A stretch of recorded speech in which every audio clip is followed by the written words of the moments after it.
did you do this? Oh, yes, you did. Check you out. But I forgot to do this. Gosh darn it. Always miss one thing. He doesn't like the cabbage. He doesn't like the cabbage. He does not like the cabbage. All right, people. Let's see. Periscope. Hello, everybody in Periscope. Hang out for a minute. We are waiting for our Facebook and YouTube signals to connect and our Twitch signal to connect. Everything seems to be online now. Yeah, it does. So if you think I'm angry, you guys look at this dog. I mean, this is dog, a very angry dog. I'll pay the fee. This dog fucking hates cabbage. I mean, who hates it. cabbage that much? Like, that's not even an actual thing. It is International Day of Cabbage and International Do Something Nice for You Day. It's a random act of kindness day. Random act of kindness. Babe, we have people pouring into the room. Are you ready to go live? Yes. Oh, I need to call up. Yes, I am. But We need to call up what? I need to call up the chat. Oh, the chat. Ready? Here we go. 3, 2, 1. Hello, everyone. I will talk to you. IA calls up the chat. Hi, you guys. Happy Wednesday. Happy humpity hump day. Hello, everyone. Ruth, Steve, Clovar, Richard, Mike, Don. Oh, my goodness. Don Wenzel's in the house. What? You know what? Hold on. This is something I can't figure out. Clovar says, Scott, my man, fix the thing. The final SIGLERinPLACE of 2020 for the holidays. Are you on Twitch? Twitch does not say that, according to what I see, Twitch says we are in SIGLERinPLACE 2/17/20 smells of cabbage. Those of you who know Austin Powers might know that reference. Sakes, you guys. Speaking of smelling of cabbage, ladies and gentlemen, my wife rules. I got a little cabbage to celebrate right there. A little sauerkraut and. I mean, I am an Irish girl, so you definitely can make the sauerkraut, the cabbage, and sausage. Little kielbasa. Let me see how this is. Hold on. Oh my goodness, he's eating on camera. Why don't you share? I brought 2 forks. Oh, you want them? You want some? Sure, why not? Here we go. Oh, okay. I mean, as long as we're being incredibly professional and eating right on camera. But it is Cabbage Day. It is, yeah. Now, if I'd have had a whole cabbage, I'd have tore it up like that dog did, and that would have been very, very funny. I mean, you probably hate cabbage as much as that dog hates cabbage, because to be fair, who really hates cabbage? I mean, maybe you're indifferent about cabbage. Like, I can get that. On top of the cabbage, look at this. Dude, I'm living the good life. Here's a drink A made me. Got a little Kraken, stabbing through some blackberries. Which the goddamn dog sitter made that for you for your birthday. So baller. This is a Blackberry Smash. It is. Scott loves a smash. And if you guys don't know what a smash is, because we didn't make a lot of those, it's a bourbon or a whiskey or a rye or one of those tan liquors and a fruit muddled in the bottom.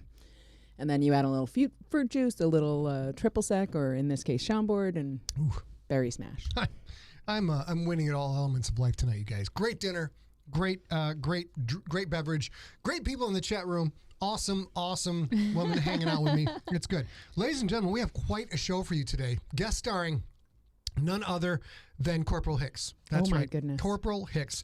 Baby, tell them what we got coming up in this episode. We've got a lot coming up on this episode. This is, standard SIGLERinPLACE fair this week. We're going to have some Pupdates. We're going to have some junkie updates. We're going to have we talked about it last week, Corporal Hicks cameo. Yeah. And cameo. Yeah. Yeah. And I think after that, we have a couple, 2-3 things that we want to talk about if there's time. We have questions if there's time. So let's get into it. Coming up, let's see, where are we? Yes. Coming up this Sunday, we've got The Gangsta, episode number 11. Nope. No, I think it'll be, 12 not go up? It's going to be 13. Oh, well, I don't know. No, it's that's February 14th, so... Oh, so it's, it's 12. Sorry, that's my bad. That's okay. We have that coming up. We're going to have Gangster episode number 12 is coming up this Sunday. Obviously, you can subscribe at scottsigler.com/subscribe. It's a good thing to do. It's the tasty thing to do and the tasty way to do it. No, it's the smart thing to do and the tasty way to do it. Also, this is a last-second edition. Oh, not this one. You guys can also subscribe over at YouTube. If you go to youtube.com/ScottSigler, all of the episodes are posted all the dang time. Look at these. They're great. So this is a little last-minute edition if you want to... Sorry about that, guys. We have them all up on YouTube. I'm going to go out and give myself a thumbs up there. Yeah, for sure. Why not? So you can subscribe there, and you can get them as well on the YouTube. Do all those things you want. And tomorrow, oh my goodness, so exciting. Tomorrow... Perseverance lands on the surface of Mars. That's an actual countdown for the mission website. It's the coolest thing, less than a day from now. So you guys, if you can, this is NASA. You have already paid your entrance fee for this. This is government. And you should go to this mars.nasa.gov. There's before the landing. There's all sorts of stuff. And if you scroll back down, Scott, and there's going to be like this way? Might be this way. Okay, is that all the way down? You can drive. Go crazy. Is that all the way down? No, it's not. We have different opinions of what's up and down. Yes. So one of these is so cool. Hang on just a sec. Somewhere here. Oh, well, okay. I'm not going to keep doing that. But maybe it's if I go to the mission website. It's so cool because... Oh. Isn't this the fun thing? Look, obviously there's no cameras on Mars, so that's not what that's actually going to be. This is my favorite thing that they've been doing. That's a real-time countdown to how far, or distance count from how far they are from Earth and how close they are to Mars. Dope. Look at that go. If that was if there was like a little hamster wheel going, I would be able to fan myself. What are you talking about? It looks like a hamster wheel. It does. Crazy. It does. So anyway, tomorrow afternoon, if you're in the United States tomorrow afternoon, Ollie, if you're watching, it's probably today for you at some point. I thought you were going to say if you're in the neighborhood. No. Just stop by. Stop by the Mars rover. That all that good stuff is available at mars.nasa.gov. So a .gov site that is actually delivering some goodies for your faces. Are you going to share that cabbage or no? Oh, yeah. I don't know. You wanted any? Shoot. There you go. Put that right there. Go crazy, girl. This may be something about on the Discord, but where do we submit questions for Q&A for the gangster? That's a good question. You can always email those to info@emptyset. That's the best, easiest way for you to help me make it easy on me. I don't think that there's a Q&A Discord channel, but maybe we can make one. That would work too. That's not a bad idea. Yeah, that's not a bad idea at all. Steve so we might be able to do we'll that. see if we can get that done. Hey, Ellie, I thought you might be watching. Steve's kind of running the house over there at the Discord and doing a great job. Yeah, about it. Also, now we're to the point in recording the Stone Wolves, which we'll talk about in a minute, where A and Steve and I have been working together so long. Of course, that is the Iceberg, Ricky Berg, who edits all the audio for the GFL books. And I'm now starting to drop stuff that's like literally jokes that only he will get based on many years of recording. And it is very, very fun. Yeah, this is a pretty fun recording, I think, anyway. It's pretty good. Speaking of fun, you guys coming up this Saturday, starring Empty Set movie maven and overroad trucker Rob Otto. We are going to be watching an ice fishing championship. He's won a lot of awards. He's won many prestigious awards. Prestigious awards. We are going to be going in detail about an absolute classic cult movie, Big Trouble in Little China, starring Kim Cattrall and Kurt Russell. And of course, it's just spectacular. If you've never seen it, we highly suggest you watch it. Jack Burton says you should watch it. If you have seen it, we just watched it last night. In various stages of intoxication, but we did watch the crap out of this movie. It's fun, though. Still an absolute delight. And join us coming this Saturday, 5 p.m. Eastern, 2 p.m. Pacific time. We're going to go in detail about this fantastic, fun movie, and Rob Otto will be helping us out quite a bit with Absolutely. that. Yes. Sandra Chung, I see that you are listening to Mount Fitzroy while you are torturing yourself on the elliptical. I feel you, but I'm so it's so hard for me to do. I have a frozen shoulder. I'm supposed to do exercises every day. I try really hard. It's so impressive that you are on the elliptical so soon after surgery, because that's going to help you in the long run. And I don't have that kind of self-control and perseverance. So kudos to you. Dr. Stitch asks, let's go to our new chat. Guys, we upgraded the chat a little bit. Check it out. Oh, Becky. What? Look at yes, her can you chat. guys stream yourself watching the movie, and those of us that have it can watch it together, virtual watch parties? We're not ready for that yet. We would need to do that through... there maybe Netflix watch party. We could probably do it on Discord. I know Steve and I talked a little bit about that way back when SIGLERinPLACE was just starting. Mm-hmm. So I don't know the answer, but there are a couple of ways to do it. But we're not ready. The reality is, in 2021, we are doing everything we can to get the gangster sorted out for you guys and sent to you before we add anything at all. So We may do that, but we're not going to do that until at least the Gangster is shipped, which is probably the end of Q2, beginning of summer. Ollie Kirby, that's a good idea. Next year, can we have a virtual watch party of the Super Bowl? If that's legal, we should absolutely look into that. That'd be a really good time. We could do a Zoom. That's legal. We could do a Zoom.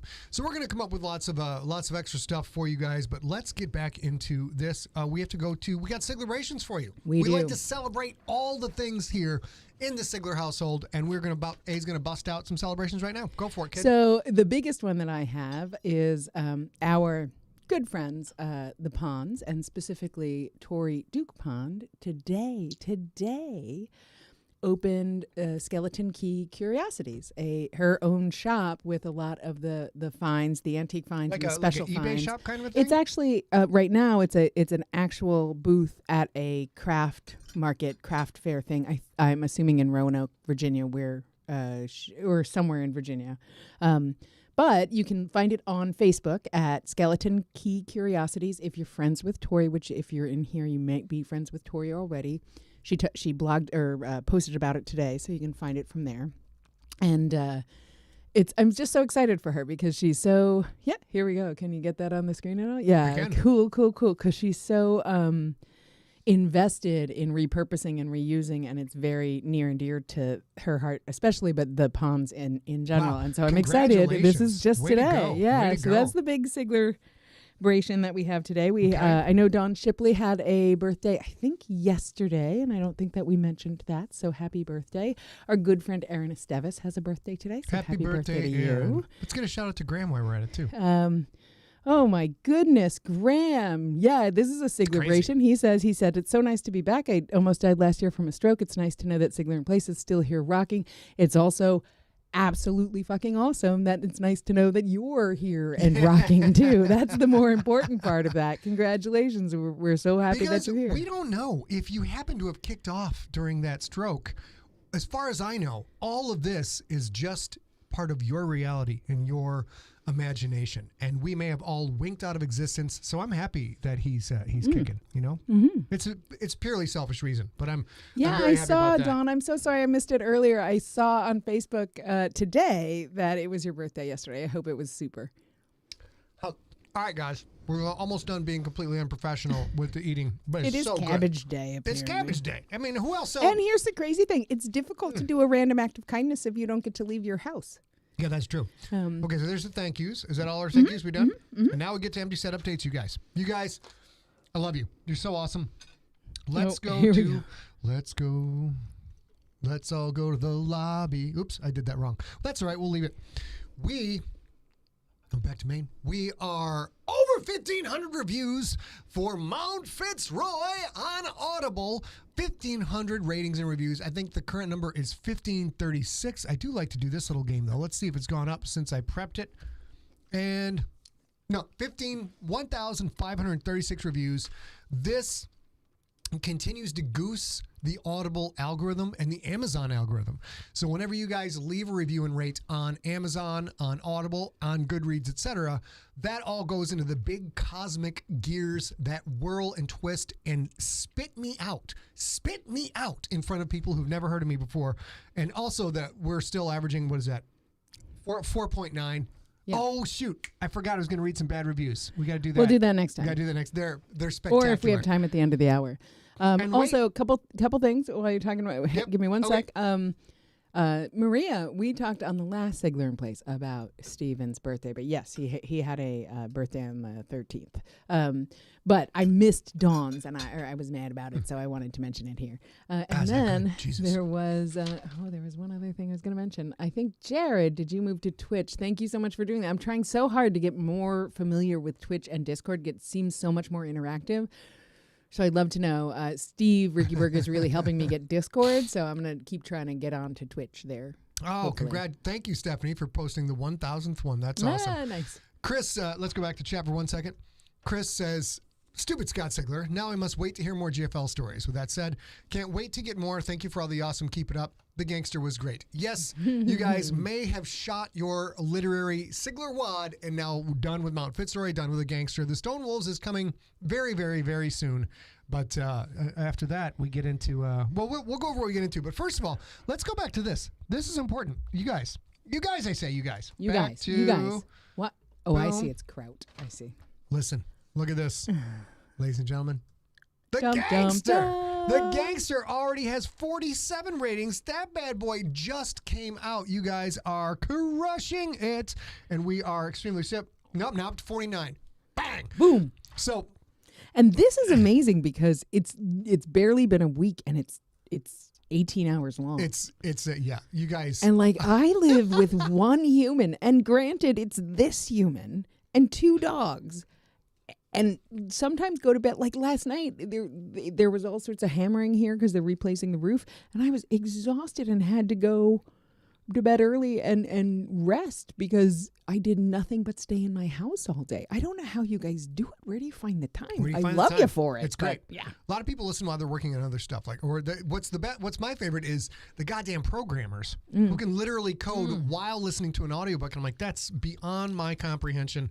How you can possibly do that. Look at this. So when you go check out The Gangster, when you rate and review, I got 2 things for you. 3 things. Rate and review.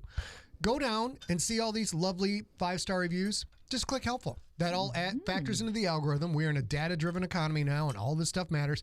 And what's more is while you're at Audible, why not go and review all of the GFL books? It's good for you. It's got fiber. It will help with your colon. That's right. Reviewing The Rookie will help keep you regular, will help with your colon. And we are at 831 ratings on The Rookie. And the new campaign, now they're over 1,500 on Mount Fitzroy. I got to get The Rookie over 1,000. If you're on Audible, For sure, yeah. got to get you up over 1,000 for The Rookie. So go do all the GFL titles. Have a good time. What I thought people could do is this. So they pour themselves like a drink, right? You know, alcoholic, non-alcoholic, whatever you want. Or maybe you make French toast. I think this. He was speechless for a second. Did you guys see it? He went. All right, we'll roll with French toast. Let's go ahead and go with that. And then you can go to Audible with your beverage and or your French toast. You can review all of the GFL books. You kind of make a mini evening out of it. And you know what? It's like I'm there with you.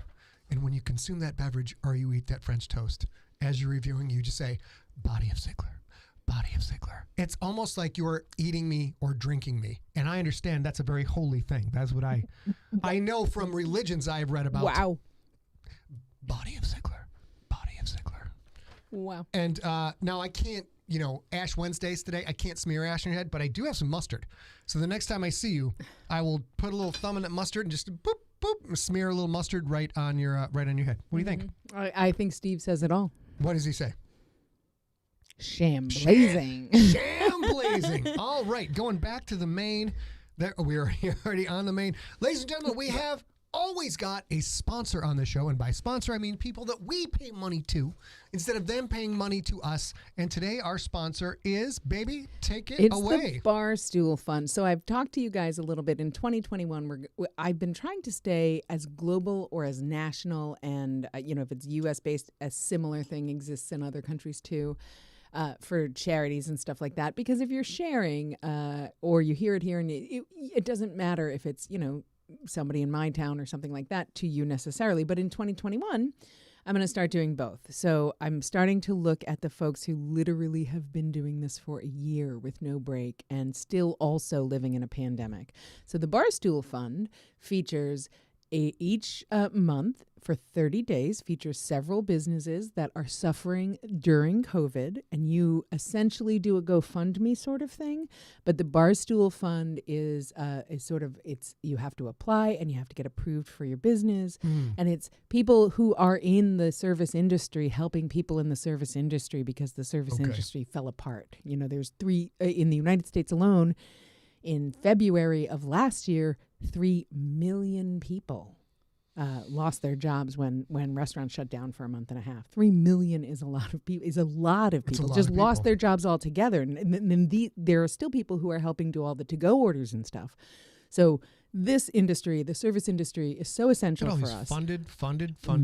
This is a great. It's a really fun charity. It's people. It's really helping people out. And you can now, if you are a small business in the service industry in need of assistance, you can also apply. And this is how you do a donation. But if you go to barstoolsports.com, you can learn how to apply with your business. Contribute to the fund. That I do not see, but it's there somewhere. It is there somewhere, yeah. And if you go if you click in the top corner to bar stool or the here? Yeah, try that. Okay. Somewhere here. I bet he probably explains it right here. Yeah. So I'm going to be featuring very micro local stuff. And if you have a very micro local thing that you are hoping it might be worth broadcasting a little, please send that to me. I'll probably feature 1 week a thing like this, which will help everybody. And the next week, a few little ones because, I'm not very local to Cleveland, but I'm sure there are other junkies who are in Cleveland and little things like that will help. And that way, at least we'll list them and that will be helpful. There you go. Yes, of course, I'm not going to continue with this joke that I was doing here, but it would have been very funny. It would have been very, very funny. Should I have kept talking? Borderline sacrilegious, I'm not sure. Maybe it's good that I finished up. If it's a website that's actually a charity is helping customers out. Vaughn, it's impressive that you walked I'm not going to screw with them. Go ahead, Sorry, Vaughn just said he's taking a break from Fitzroy for chimichangas and you all. What? Oh, man. Well, I had a pretty good meal, but I do like me some chimichangas. Yeah, those are very, very good. Let's see, where are we at? That was our sponsor. And my favorite time of the show, you guys, every week we do this because we're starving for content over here. And this is one thing that A and I have in spades, and that is Pupdates, right? Hold on. Yeah, I got the wrong thing, though. Here we go. Pupdate. Boom, boom, boom. We've got Pupdates. Here's our Pupdate. Oh, look at her. I remember that night. How cute is she? Watching over us on the upper right-hand corner will be Reese with, that's a former me. That was 12 pounds lighter than the current me. Well, I mean, also, you gained a handful of those pounds when you had that big beard, too. Yeah. But I'm working my way back to weight, babe. I'm actually, finally, this week, starting Monday, I started to address Scott Pigler issues. And, oh my goodness gracious! That's not how we talk about people here. But you can't talk about this yourself, so you can refer to yourself. I mean, you're a people. Bad. I'm a people. Look at those ears. Look at those Dobby ears. Now that I'm fully recovered, almost fully recovered from the hamstring injury, now I got to get back on them streets and start running again. But it's going very well, And of course, we don't just do one picture of our puppies. We have one watching over us in the upper right-hand corner, and then of course we have. Are you ready for it? Here we go. Oh! This is insane. This is actually ages and ages ago when I first got Squeaks, and I think I was babysitting Reese for the weekend, and I always look at this picture, and it makes me think that they are saying, "Have you heard of our Lord and Savior Kibble?" Yeah, especially. May I tell you? May I give you some literature about Kibble? This is what I see every night when we sit down to close out the night and hang out as a family and watch TV, because they always get a rawhide. Yeah, they get a twisty rawhide with a jerky wrap rawhide. We spoil the crap out of them. And as soon as we sit on the couch, this begins. What you can see right here is this. There is no personal space. Squeaks is going to be like, hello, and she doesn't whine. She doesn't drool. But she just stares at you. And you can't get mad at a dog for staring. Because she knows that you're the dealer and she gets nighttime treats. And it's not just our dogs that we're talking about, ladies and gentlemen. Let's go through. It's time for the Pup Show. The Pup Show. Who is this guy? Oh, my goodness. I love this so much. Oh, come on. The first two photos are the same dog. This is Courtney School's pup, whose name is Sammy Dean Hoover Steven. And she said, here he is giving a boop snoot, which is this photo. And you can go to the next one. Okay. Oh, hold on. Tricky tech. Oh, God damn it. Why does it do that? Hold on. Let's try this. There we go. And a sploot. So it's the same dog. So the first one was a boop, and this one's a sploot. A sploot is when they splay their legs like a frog. Their back legs like a frog. Okay. Yeah. And then we have, who's this? Oh, come on. So this, Jenna-Leah and Daryl, I'm not sure if they're in the chat room tonight, but they are frequent contributors to SIGLERinPLACE and fantastic human beings. And this is their new, I guess, grand puppy. Oh, my gosh. This is Bean. And it belongs to their son Ian, or he belongs to their son Ian, or she, sorry. And Ian named her Bean because she always jumps up like a jumping bean. Oh, no. Named it Bean after the character Beans in the Stone Wolves. Well, for sure. For sure. No That's question. what you mean. It's a new character. You guys are going to see it very soon. And then finally, who's this? This is a beautiful, beautiful pup. This is Kim Hansen. I know you're in the chat room, Kim. I love that. This is Walker. They think he's a border collie, but don't really know anything about his history. And she says the photo is actually at Eel River, which is in their own neighborhood, just a mile or so from their home, which is just spectacular. How beautiful. It's really cool. That's really, really cool. Swing over to the chat room real quick, see what's going on over here. So I just tried to get this so you guys, because I know some of you are watching on a phone, trying to get us more readable. I'll figure it out. We're always trying some new stuff on this show. Trying new stuff. Back to the main. Sweetheart, where are we at on all of this good stuff? We did the Pupdates. We have Junkie pics. Well, but first we were going to do that. But we can do it either way, obviously. Ladies and gentlemen, those of you who are in the know from many years ago know about the endless bitter rivalry between me and my arch nemesis, J.C. Hutchins. I think maybe we should talk a little bit about all that. J.C. Hutchins, who we... But I think we should talk about it because there are a lot of people who kind of now these days are, since the world is so different, are like, wait a minute, what's that? Oh, I heard the crossovers and stuff. Yeah. So if you are an old school junkie, which not everybody is, there was a time when J.C. Hutchins was also podcasting. They were both popular podcasts, and they had a rivalry where Scott would always curse. Blackberries. Hold on, guys.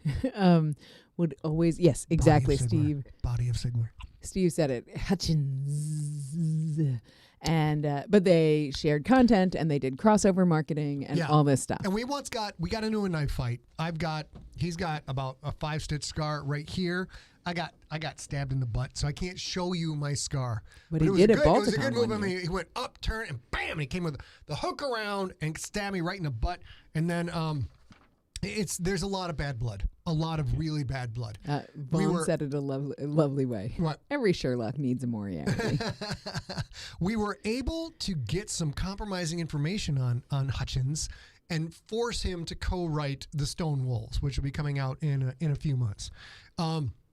He didn't want to do it, but he did it, and he's a great writer, so we have him for that. How did we get on this? Oh, so Hutchins decided that he was going to get back at me by doing a cameo from Corporal Hicks, from Michael Biehn himself.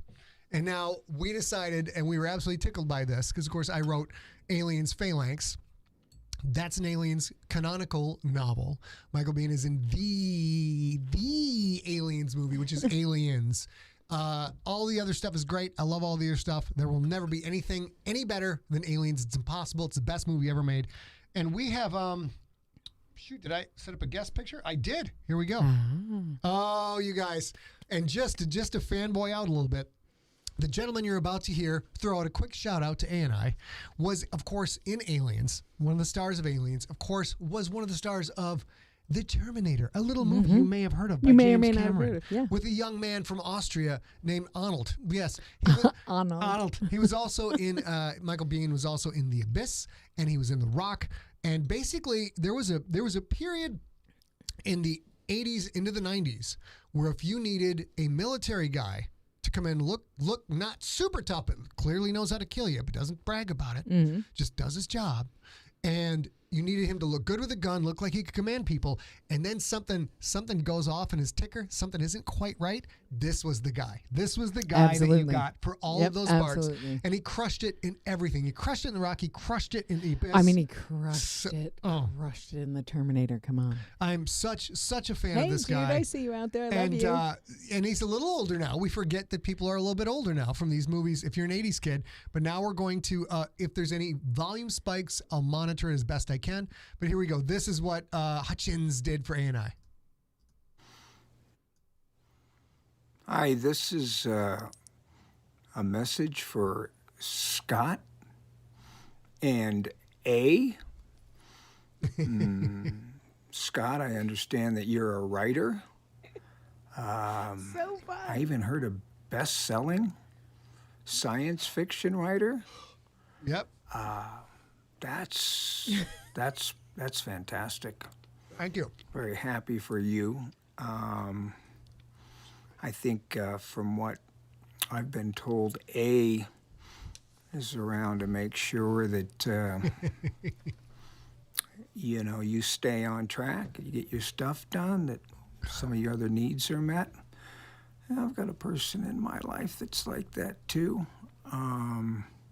Very important, as you well know, to have somebody that can keep you focused.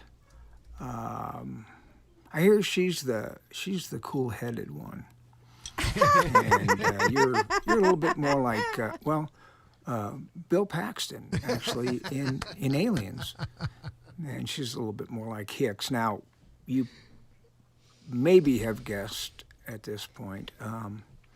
But my name is Michael Biehn, and I did a movie 40 years ago or something like that. No big deal. 40, Little movie. called Aliens. Yep. And, of course, worked with Bill and Sigourney, all those people. Great time. I just had a wonderful time making that movie. Oh, I'd love to hear that. Love to hear that. Isn't Love that it. fun? Yeah, made 5 movies with Bill. And What a loss. if you're anything like him, then you must be a joy to be around. Congratulations on the writing career. And, it sounds like you're doing extremely well. And, thank A as much as possible, because We do. person We'll go sounds on. like keep you focused. So this is Michael Biehn, and remember, the most important thing about writing, or really life in general, stay frosty.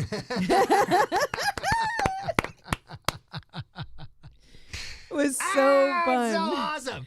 It's so awesome. I don't know why Hutch did that nice thing. I'm sure there is some kind of boomerang backstab thing, or butt stab in this case. I mean, he kind of does. He has Michael Biehn give you a little bit of shit. So good. And also, Johnny effing Ringo. That's Johnny effing Ringo.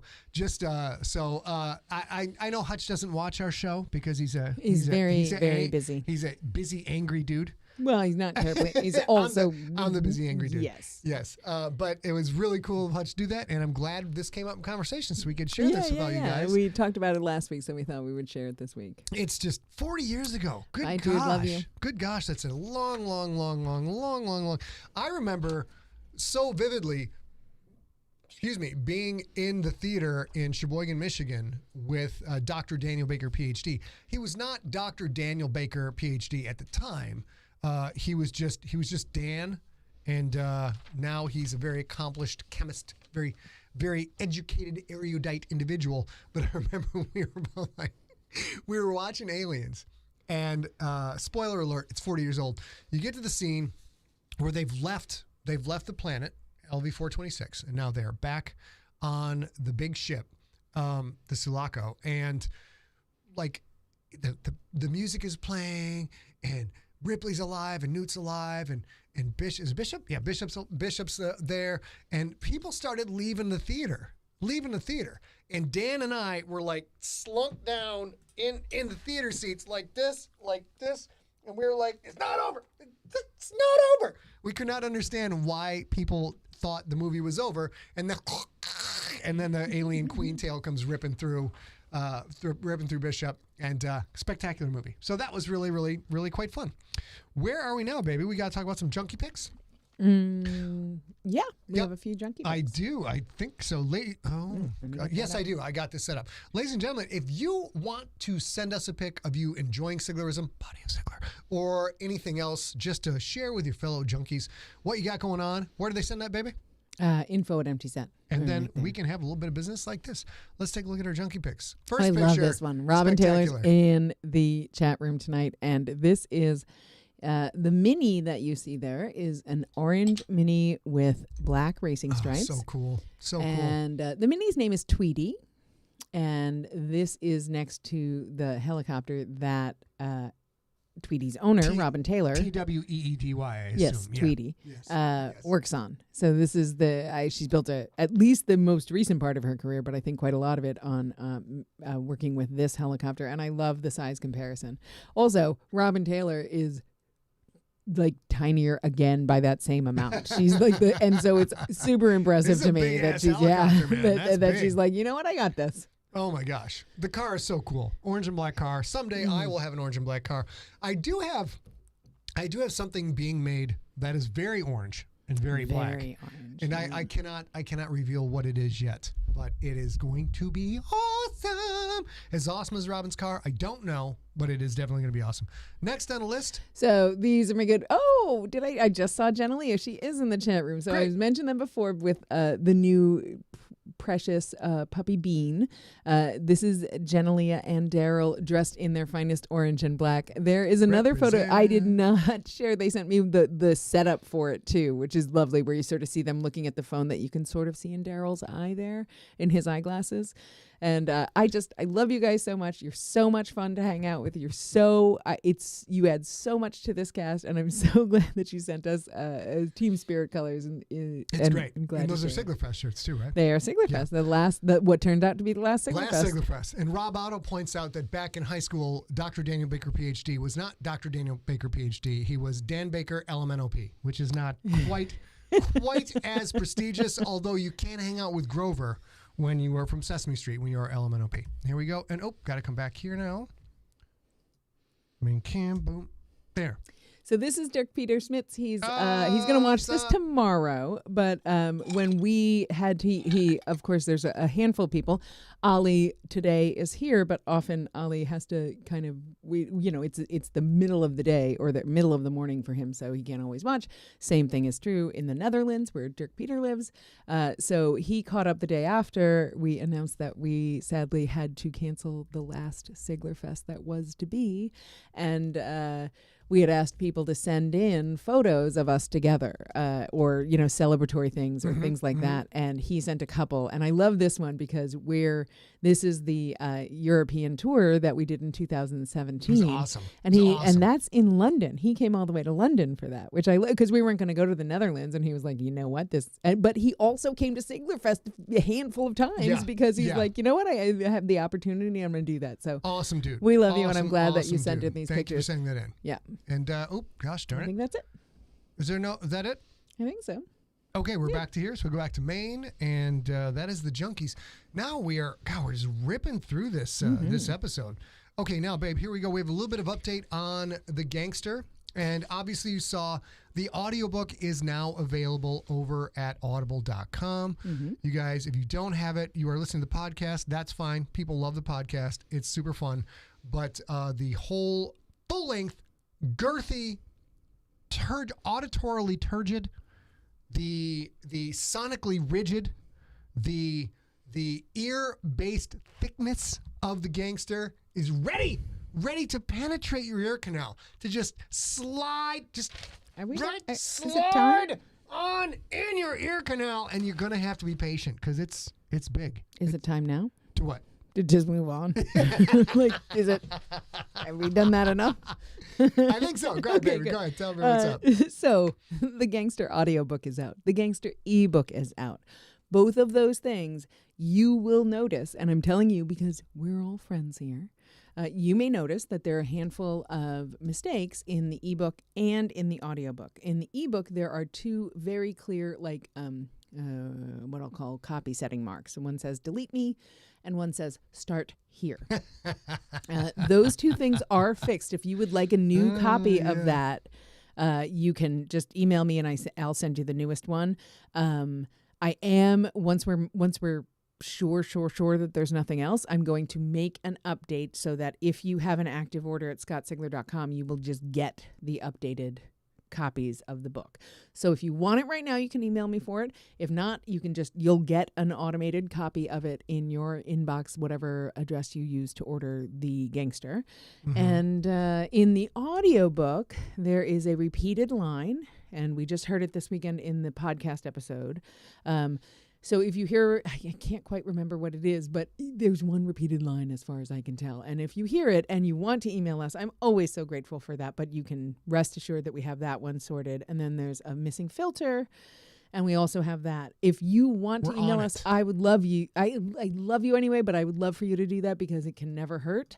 But I don't want you to feel like you're the only one who might know that and send it. So what'll happen with that is as soon as we have it's only been out, less than a week. So yeah, totally. We're going to wait a little bit to make sure that we have all the fixes that we need to make, and then Audible will replace it. And the next time that you load it, it will load the correct version, so you don't have to do anything about it. Is that true, Nelson? Did I misspell Nelson's name in the friggin' Champion? Maybe that was a different Nelson. Nelson, if you're Nelson McTintock. I go That's way a back. Different guy. I go way back. Nelson McTintock is a huge bastion of Siglerism. Well, exactly. The body of Sigler. He is a huge bastion. And Nelson, not that you're not the bomb, but Nelson McTintock. Seriously, if I misspell that, please email A. And if you're screwing with me, even better. It's not because this is things I do. I'm not so good with the numbers of the spelling and the details. Actually, he's been quite frustrated this last week several times with I wasted like an hour on math. I mean, if you're writing space-faring novels, you maybe. Let's go back to me, Cameron. I have been dealing with. This is a very odd situation. I'm writing a story in an anthology book that I'm not allowed to talk about or mention what it's about. And yet the news is already broke and other people are talking about it, but I can't. In this story, the average speed of a European swallow is very important. Actually, it's the average foot speed of a human being on foot is a big factor. And then coming out with different multipliers and going through the math of how long it takes various age, gender groups to run a mile or a kilometer. I've been doing all this goddamn math and I hate it. I hate it. It's just not something I'm very good at. So it throws me off. So I've been doing that. And then there was a bunch of space distance stuff too. So yeah, I've lost writing time doing the math. But I think, are we on to questions now? Is that what we're doing? So, no, just to finish. Sorry. So we have 2 down, 1 to go to fulfill our obligation for the Gangster. And unfortunately, the last one is a giant one. We are still on track right now. If nothing closes down again, we are on track to print in early April. We have a reservation at the printer to do that. We will be ready to go with our collateral. It's all good to go. We hopefully will get that done in early April. If everybody goes back into another lockdown, that's how we've lost our last couple of print windows. So I can't promise that. But once we do that, we should probably get the books here in San Diego sometime in May, I'm guessing, or late April. And then that will be our job. It's the same way the Rookie was, where it was just the 2 of us. And we spent 9 14-hour days trying to get that done. That's the kind of thing that we're going to do because you guys have been waiting long enough. But I will keep updating you on the last bit just so that you know I am not just sitting on the pile of all your money doing nothing. Yeah. And I bathe in it. I'm Scrooge McDuck. We got it all done in dollars. We put it all in the bathtub and I dive in. I have my little Scrooge suit on.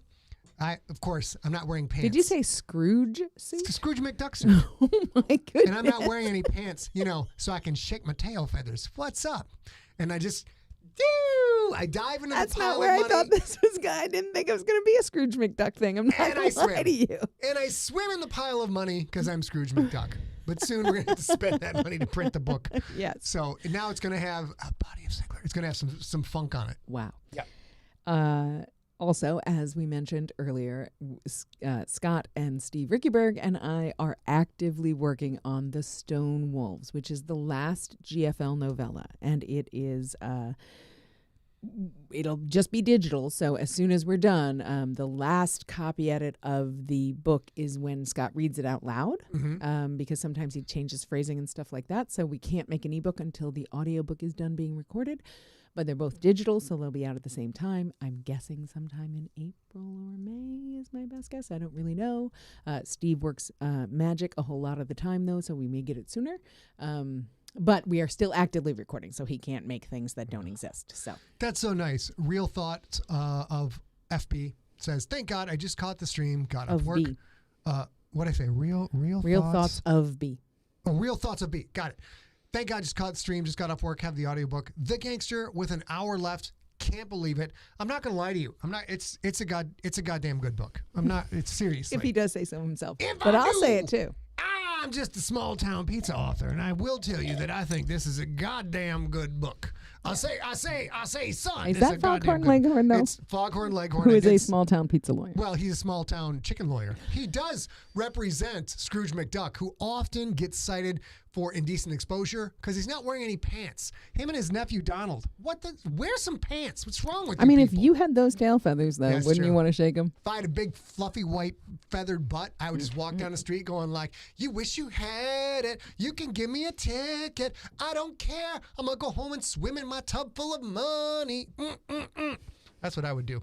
All right. Now, I think, sweetheart, is that all the news? Yeah, that's all the news that's fit to print. We we- do have reminders every week where if you have a elementary or high school age student in your life or college age student in your life and you think a Zoom call or a Skype meeting or something with a classroom would be fun, Scott does that. All we have to do is we have to be in touch with somebody at the school to make that happen. So if you want to tell your kids' teachers if that's a thing that might be appealing to you, we're ready for it and we're interested in it. And we also have a 2-for-1 deal for books sold to school libraries. So we can even make it happen where they can have books on tap.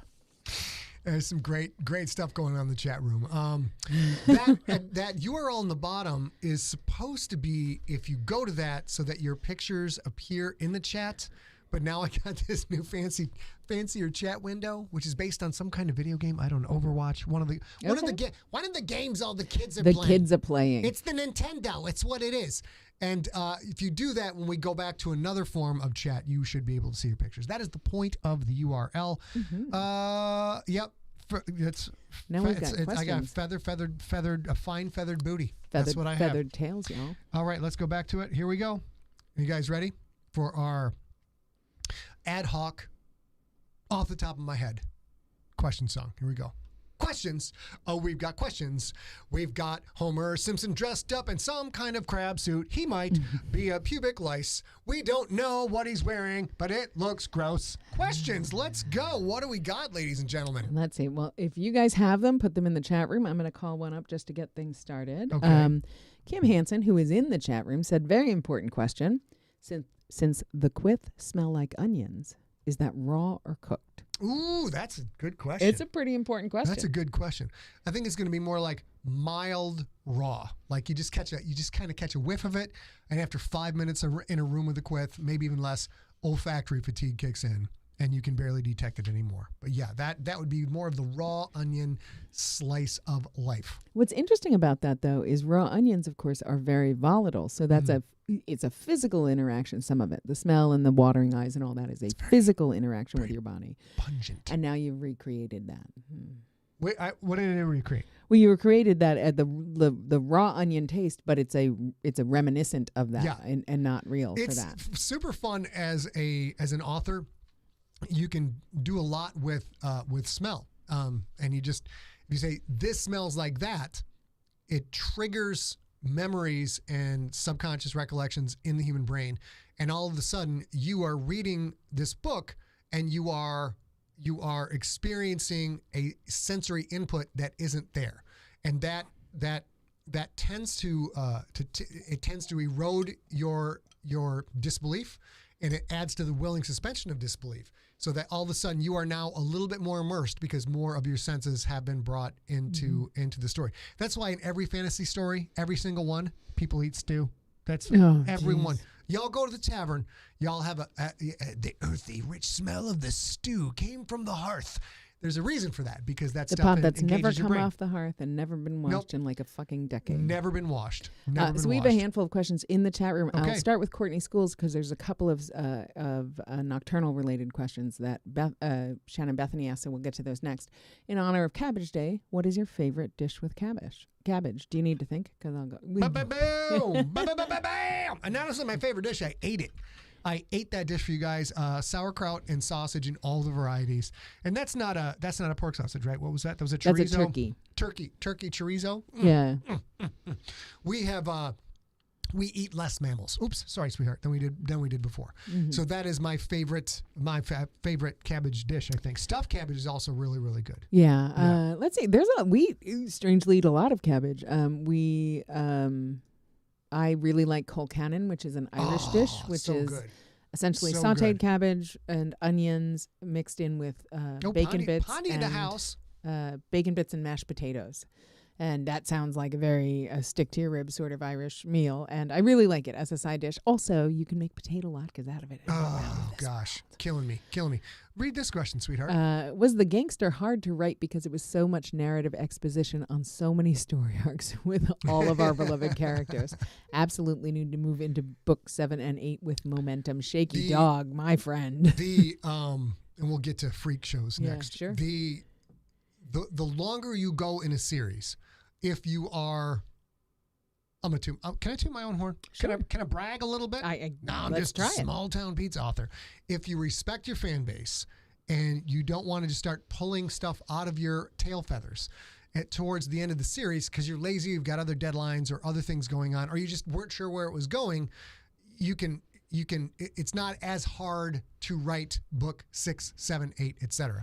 If you are not only working really hard to keep track of all the stuff and bring all the threads together, but actually have like extra professionals helping out, like Big John Viscara, who literally reads these things and has databases and tracks where all the threads are going and all the characters are going to try and make sure we don't screw anything up. It gets really difficult. It's so much more complex to write a book 7 or book 6 than it is a book 1 or even a book 2. It's really hard to describe.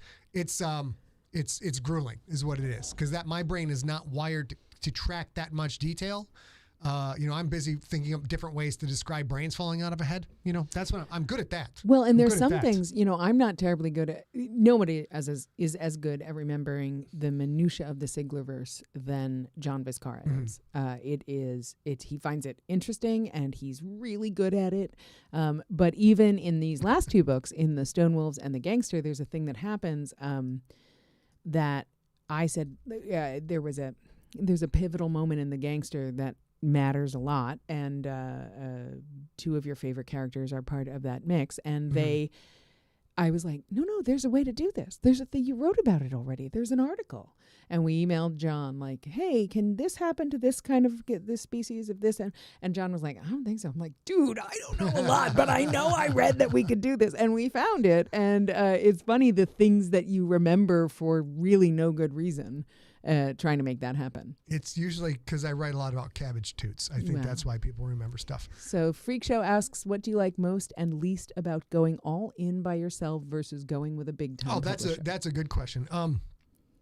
What do I like the most about going all in for ourselves is A's got kind of a vision and a plan. We set deadlines, we try and put stuff out, and then we get the digital rights. We own all the digital rights to the ebooks and the audiobooks. And we do sell print books too, but they're sort of a lost leader, if you will. What we like the best is we work really hard on a thing, we put that thing in the store, and then we make the lion's share of the money for that thing till the day that we croak, okay? So that now, hopefully, we're talking like another 40, 50 years, we're getting a larger payoff per unit sold for decades. That's the thing that we like the most. We call that the digital pension. The digital pension. No matter what changes at Audible, we'll still be getting those ones and zeros in a way that we couldn't with a big 6, big 5. It's big 4 now. Big 4 Big publisher 4. now. And that's described as the long tail. Chris Anderson, I think. I can't remember the guy who wrote this book. But the concept of the long tail, like you're making money off this, then this, then this, then this. And as you move forward, you're now making, to be a smarmy guy, you're making a little bit of passive income. Yeah. More passive income. You make money while you sleep is the kind of the gist of it. So the thing I like the best is we get full creative control. We get to hold the lion's share of the money. Goes back to the old Rage Against the Machine song, fuck the G-Ride, I want the machines that are making them. So we get to make those machines, and it's great. We don't get what it comes at a cost, and that cost is the exposure that a big publisher can do. They can fire up an advertising budget. They've got a whole system of machinery in place. They have a whole industry that is built on pleasing them. Yeah. So there are things that we can't do that for our books that he gets from the big 6, and those are specific, like, can you get into this particular, can you get somebody at this particular place to review the book? Yeah. Can you get blue check certified at Instagram? Things like that we tried literally to do for years, parallel to the big 6 publishers and Random House doing those things when it was one of their books. And I would say, but you've already done, I know you. I know we've talked about Scott. And he'd be like, yeah, no, I can't help you. Because if they don't, the industry is built on serving the masters, and we are obviously a David, not a Goliath. Yeah. And so that happens sometimes. But, we are David in a lot of other ways too. Sometimes we hit it big. We've got you guys, and that makes all of the rest of this possible. We can kind of do both. We can own all of our stuff, and we can also shoot for the stars to see if, somehow something lights up and he's the next big thing. So that's kind of in a nutshell. There's a lot of pros and cons both ways. If you are with Del Rey or with Random House, with Hachette, etc., there are things they can do that we can't do. They can push around a big pile of money. They push around a big pile of contacts. They've been in business for 100 years. They have certain elements they can do. And then we tend to lean more on, we want to write the things we want to write. And the other thing is we've been just screwed a couple of times where the person who signs us to write a series or a book is in a power position, is all in, is like, I heard when I sold Infected, like, we are going to spend the money to make you the next Stephen King. That was the thing I was told by the guy who ran everything at that publisher. And then 2 weeks after he signed me, he went off to do another job. Yeah. And so that can happen. We're more comfortable. We would rather have, is it the devil you know than it? Yeah. What's the phrase? Yeah. You'd rather dance with the devil you know than the devil you don't. Something along those lines. So that's there's a lot of other reasons, but that's kind of the big deal. Yeah. So we have a couple of rapid fire questions. Sure. Ollie Kirby, Ma Tweedy's first name is Carol. Carol. That's correct. So is Miss Ma Sigler's first name. Weird. Yes. Weird. Shocking. We do have a couple of shorter answer questions. Okay, As Shannon Bethany asked earlier in the in Nocturnal Throwback episode 20, in the taxidermy shop, was that a fetal ancestor? Yes. No, wait, not a fetal. That was an ancestor. I'm just gonna say it was absolutely an ancestor. So. And then she asked another one that I'm going to have to paraphrase because I can't quite find it, where she said, was Paul Fisher taken out of Nocturnal because he was a major character in another series? Is that, okay, I'm a little fuzzy. Remember, this has been going on for 15 years now. Is that because he was in the original old Nocturnal? Yeah, so it was during the throwback that she heard Paul Fisher's in there, but I think he came out because he became a major player in the Infected trilogy. That's my best guess. There was so much that came out of Nocturnal that hopefully will someday be in Nocturnal 2 if we ever get to that. But yeah, I mean, and also Paul Fisher didn't do all that great in at the end of Ancestor. So fair. Mr. Pond, I see you are in the chat room. I would like to point out, in case you would like to watch, at the beginning of the hour, we did a celebration for Skeleton Key Curiosities launching today. Congratulations. It's a very big deal, and I'm very happy for you guys. Let's swing over to this one real quick. Come back here. J Freak 7594, because there were already 7,593 J Freaks. I mean, why? Why are you even surprised? Ain't giving it up. Ain't giving up the name, and why should that person do that? Here's the question. I may have missed something in the past, but are you guys doing anything else with the Crypt and the Keeling? I like that podcast. Is there a book in the works? Yes, there is absolutely a book in the works for The Crypt. We've already, of course, we put out The Crypt as a free podcast novel. But when I finish recording The Stone Wolves, then I go back to finish the second draft of GFL Book 7. We already have the first draft done. After that is done, and that goes into A's realm of doing all the stuff to get it ready for the third and final draft, that is when I will be diving back into The Crypt. In a nutshell, we are taking, I haven't quite got this figured out yet, we're taking all of the stories you saw in Crypt Book 0, Crew Stories. Which you know is Crypt Book 1. We are now rebranding. We didn't call it Book 1? We called it Book 1, Crew Stories. You just called it Book 0, though. Crypt Book 1 is, if you're on YouTube, fam, hit the like button. Love it. If Crypt Book 1 is all of these crew stories, it's a reverse Lost. In Lost, you get to the island, and nobody knows who each other are. They just know where they are at. It's the opposite of that. You have all these people finding that will be told. You will realize why they are sent to this awful place. When they get to that awful place, they won't know each other, but you're getting the crew stories, the backstories. Some of that is going to stay as is. Some of that is going to gradually move into the other books in the series.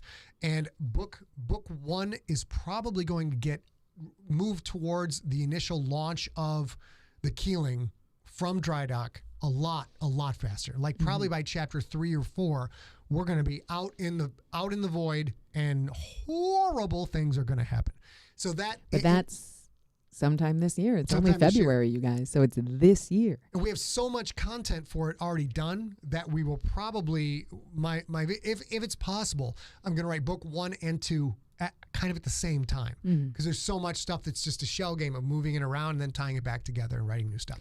That's the plan. So Donald Parker asks, hey, how long does it take to write, edit, and publish one of your novels? And that's a demanding question. It's an interesting one. In general, I'll give you the information that we know fairly certainly.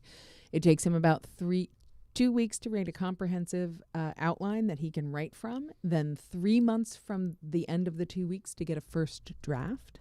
And then it depends what happens from there. If it goes to a traditional publisher, then of course, his editor there will have other books that person has to edit as well, and he'll get slotted in a more corporate way. If it's us, we work with a handful of trusted and tried and true professionals, several copy editors who, whenever we can get on their schedule, they're doing nothing but his book until it's done. And so it depends. That will slow down the timeline if it goes into the corporate world. And so in a corporate way, they also have a lot more resources to get the book actually published, and we work with individual vendors that we trust. So in the editing stage, it is much faster to do it individually as a self-published person. And in the publication, that like getting it on the printer, that sort of stuff, that's much faster if it's a big 4 book, because they have a lot more clout than we do. And so most of the time, from the beginning of the first draft to when it gets published, not barring like a pandemic, let's say, it takes about 18 months in general. We spend less time on the editing phase and more time trying to get it printed.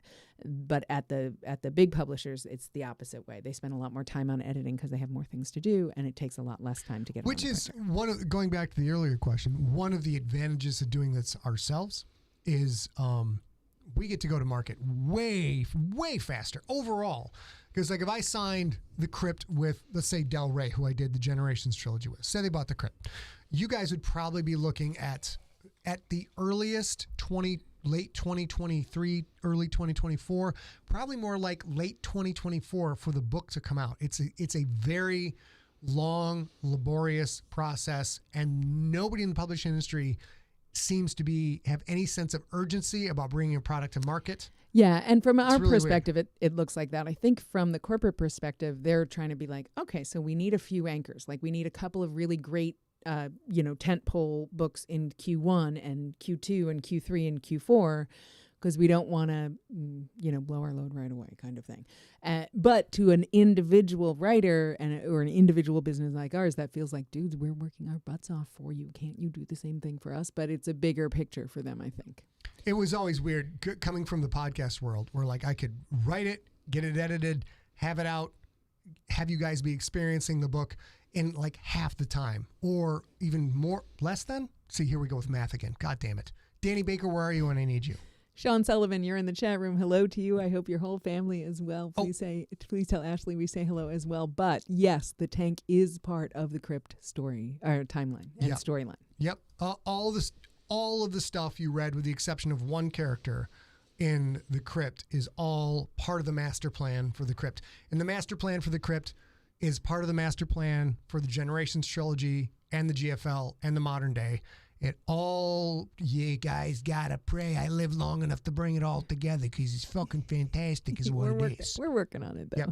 All right. Do we have, it's 7:04, so do you want to take one more? Or yeah, you want to be done? I'll take one for the two. Danny Baker, stop finding me. It was artistic expression.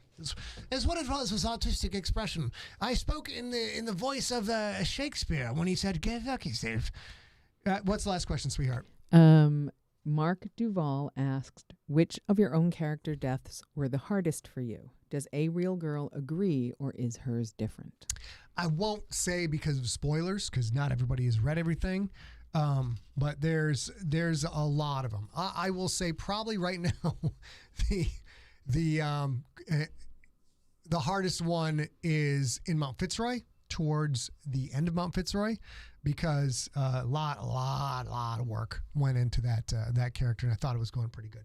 Chris Grell, do we ever find out whatever happened to Washington, D.C.? Yes, you will. Yes, you will, sir. Yes, you will. And do you plan on going back to voice acting your own books? Freak Show asked you that. He absolutely in the midst of it right now. We can only record for 2 hours. When I recorded Infected and when I recorded Ancestor, the way back when, I would sometimes be in the recording booth in a pro studio for like 10 hours. And you get a lunch and you get breaks, but you're 10 hours going with the voice all day long.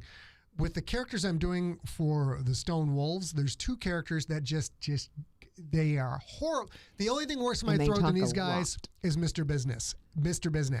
And these two characters in the Stone Wolves are in almost every scene, and one of them is a main character, lead character. So we go for about 2 hours, and I'm like, oh God, baby, can I have some tea? I gotta go take a nap. So that's But I will tell you this, Freak Show.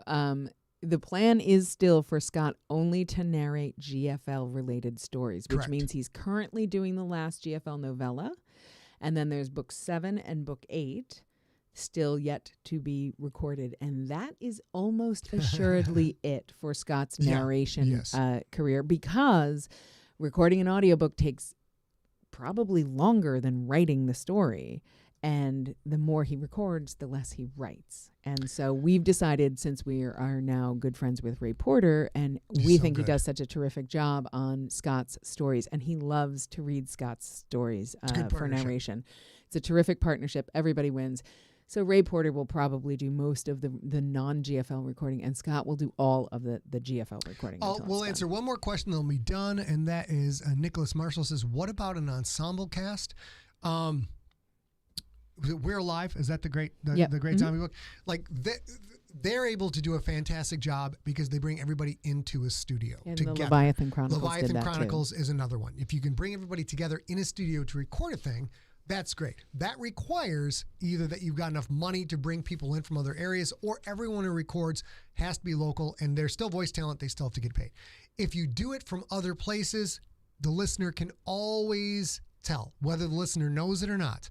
If I get Veronica Jaguar, for example, her sound, her noise floor and ambient sound is going to sound different. I could have Chris Grawl. Everybody could be recording their own thing. When you compile it all together, the human ear hears those differences in room tone, and to me, it is incredibly distracting and takes me out of the story. So no, I will not do an ensemble cast unless I have everybody together in a room, and at that point, it's almost faster to do it yourself. Yeah, and Joshua Loya brings up a good point. Hi, Joshua. He says that Graphic Audio does ensemble cast work, and they have read the GFL in ensemble, and there are differences in pronunciation and stuff like that, but they are terrific partners with us. They know what they're doing, though. They know what they're doing. They're really lovely people. The team that we work with has actually been part of graphic audio since essentially its inception, which, you guys, is almost 30 years, which I find so fantastic.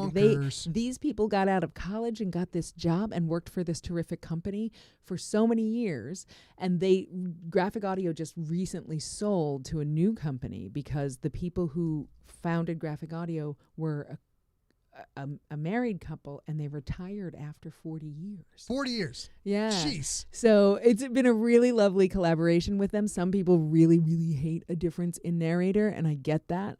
But if you are interested in an ensemble cast, I can't recommend these enough. They're very fun. Holy cats, that's very expensive. Well, but there's lots of there's also lots of Is that what it costs to buy the whole book of The Rookie? Holy crap.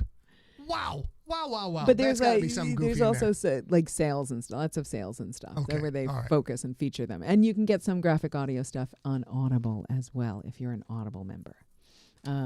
So that, we won't ever do an ensemble cast. It's just so much logistics that you can't imagine. It's the post. If you've got a company you have engineers in place, you have people who know what they're doing, you have a system, you can do that. But oh my God, if we dumped an ensemble cast on Steve Rickyberg, it'd just be it would become goodness gracious. Steve is already so good to us, but my goodness, you dump a lot of bodily functions. What do we get charged 50 cents for? What was the curse? Is that a half curse? I don't know. And Baker and Nelson McTintock both charges 50 cents. This is a bunch of horse pucky. I think we should probably wrap things up because the Blackberry Smash is totally gone. Oh, I'm going to get another one of those. To do. I'm just a small-town Blackberry Smash author. So you guys, if you have any questions, any suggestions for a local or a COVID-related charity, if you have any concerns about The Gangster, if you didn't get your ebook, even though you pre-ordered the hardcover that's not yet out, the one remaining thing, please email me at info@emptyset. For any Siglerism need, for any empty set need, info@emptyset. If you are listening still, I have a couple of things to say. Robin Taylor, if you're in the chat room, Jude says you're a badass, and he texted me to ask if I could tell you that, so I did. There is a story smack on Saturday with Empty Set movie maven Rob Otto. We are watching Big Trouble in Little China. Please join us. I can't wait to hear what Rob has to say about Big. He always has so much knowledge. It's true. You know what? He's so fun. Lightning bolts of knowledge shooting out of his fingertips, and he rides the lightning. Ride that lightning. Ride the lightning. We're going to do that on Saturday at 2 p.m. Pacific time. That makes me so much fun. Can't wait. And if you have any celebrations, please send them my way. We're almost out. Dog pictures, cat pictures, ferret pictures, whatever. Got a promotion. Something you want to celebrate, please tell us. Pictures are always welcome too. Like I said, if you haven't yet, visit Skeleton Key Curiosities on Facebook, because those are our own Tori Duke Pond and her lovely husband Scott, and they just opened today, and I'm super excited to see you guys on Saturday. But next Wednesday, I'm super excited.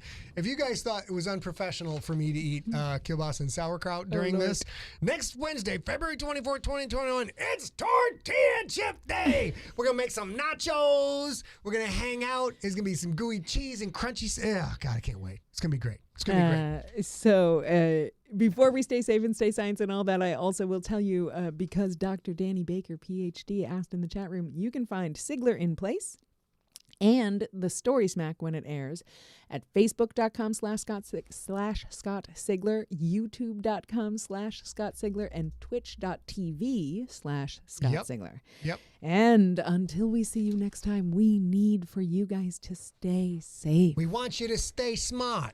We need you to stay science, y'all. It's time. Our time is now. Don't forget Perseverance tomorrow.